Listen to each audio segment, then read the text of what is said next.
Espaçonave Terra. Versão e distribuição Sinapse.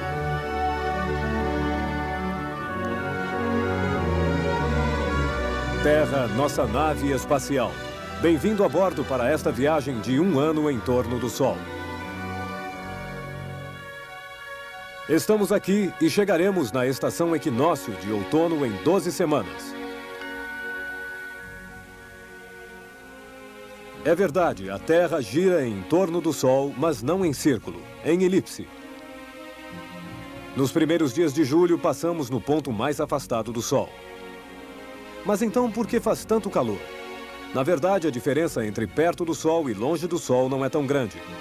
Há uma diferença bem mais importante. A Terra não se desloca reta, mas ligeiramente inclinada. O eixo da Terra é inclinado. Neste momento, o hemisfério norte está inclinado na direção do Sol. Os dias são longos e as noites são curtas. Mas, principalmente como a Terra é inclinada, os raios de Sol chegam em ângulos diferentes. No inverno, um raio de Sol como este aqui chegava inclinado. Sua energia se espalhava sobre uma grande superfície. Fazia frio. Hoje, este mesmo raio de Sol atinge o solo em ângulo mais reto. Sua energia fica concentrada sobre uma superfície menor. Faz calor. No hemisfério norte é verão. No hemisfério sul é inverno. Temos estações porque o eixo da Terra é inclinado.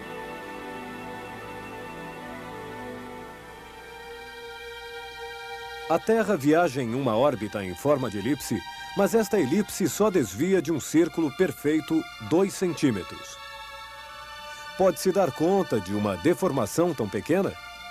Sim, se um eclipse total ocorrer em julho. Normalmente vistos da Terra, Sol e Lua aparecem do mesmo tamanho, quando na realidade o Sol é muito maior. Por um acaso extraordinário, o Sol, 400 vezes maior do que a Lua, está igualmente 400 vezes mais afastado.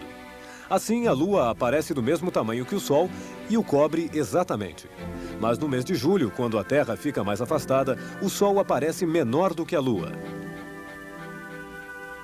Se há um eclipse e ao mesmo tempo a Lua está próxima da Terra, a Lua cobre o Sol largamente. A sombra da Lua fica maior e o Sol leva, portanto, mais tempo para surgir do outro lado. Estes são os eclipses mais longos. Dia 11 de julho de 1991, o Sol, em sua posição afastada da Terra, ficou escondido atrás da Lua durante quase 7 minutos. Foi o eclipse do século. O Sol menor do que a Lua demonstra que no verão a Terra fica mais afastada do Sol.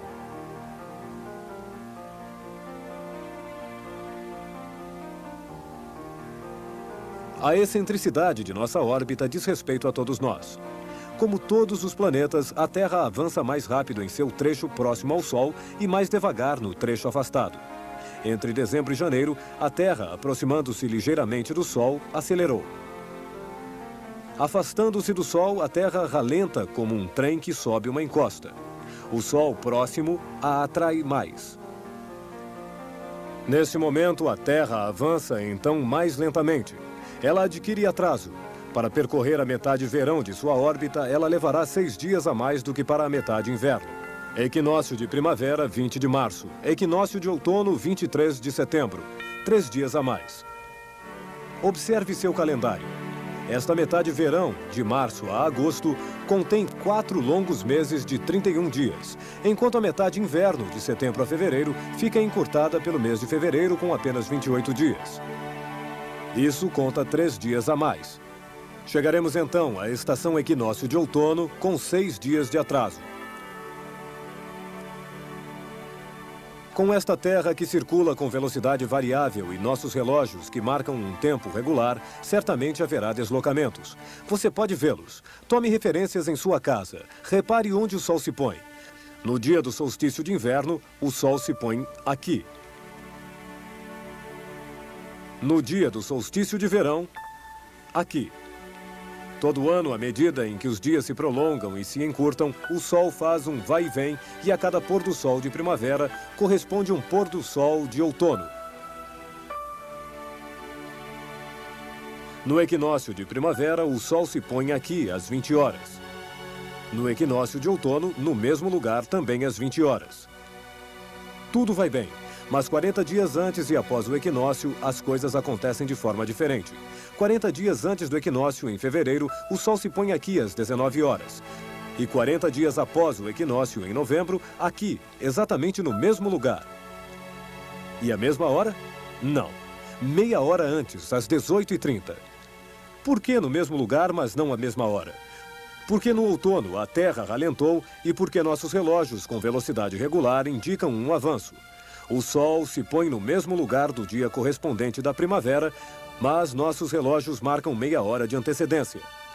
Nossa velocidade de travessia média é de 107.000 km por hora. Neste momento, a Terra avança mais lentamente, pois com sua órbita elíptica, ela passa no ponto mais afastado do Sol e nossa velocidade é de apenas 105.000 km por hora, enquanto no inverno, quando a Terra é acelerada pela força gravitacional do Sol, viajamos a 110.000 km por hora. Se não há uma grande diferença, é porque nossa elipse é quase um círculo, alongado apenas de 2%. Em sua órbita muito mais elíptica, o cometa Halley, que nos visita a cada 76 anos, se acelera durante sua passagem perto do Sol a 200.000 km por hora, o dobro da velocidade da Terra.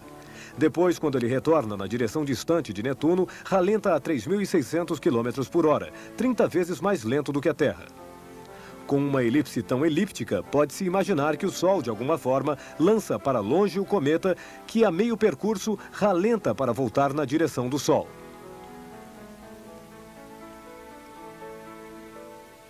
Se você lançar uma bola ao ar, ela acelera em uma trajetória curta, ralenta, para e cai.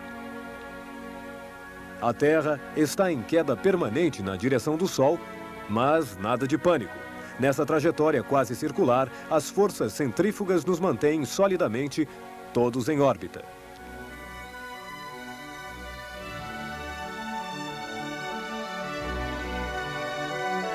Até o próximo programa. Boa viagem, todos em órbita.